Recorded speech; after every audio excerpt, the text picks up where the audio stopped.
esprit de corps of the 2nd Virginia Infantry Regiment? When the 2nd Virginia Infantry came together in April and May of 1861, many of these men didn't know each other. Now, they knew each other within their companies because, remember, their companies had been coming together and drilling and practicing for more than a year now since the John Brown raid. So within a company, you knew your brother or your neighbor or the man that was shoulder to shoulder beside you.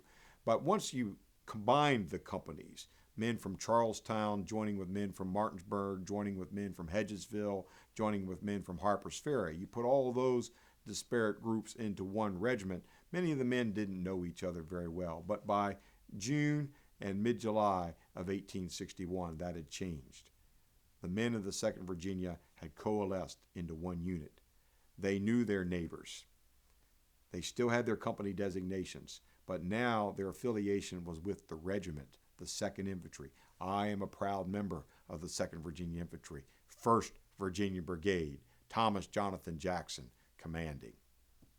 And so I'd like to share with you just a few sentences from my book on the 2nd Virginia Infantry as to what it was like for them in 1861 before they would stand like a stone wall in the Battle of First Manassas, the men of the 2nd Infantry.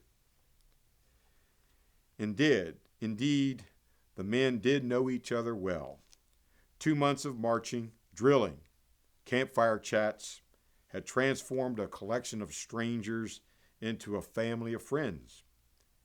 Members of this new family, the 2nd Virginia Infantry, had discovered through continuous conversations that George Washington dominated the ranks as the regiment's most popular name. America's first hero shared his name with 44 of the muster roll's surnames.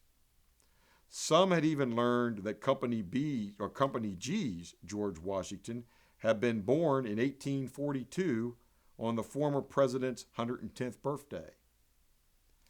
In addition to the Washington name, the regiment proudly claimed Lieutenant Richard Henry Lee of Company G.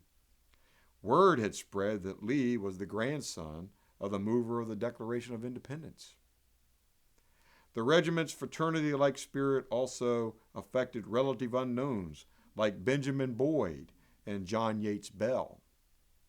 No one realized, of course, in 1861 that Boyd soon would become famous as father of the Confederate spy Bell Boyd, and that Bell would be hanged in 1865 after being sentenced by federal authorities as a guerrilla and a spy.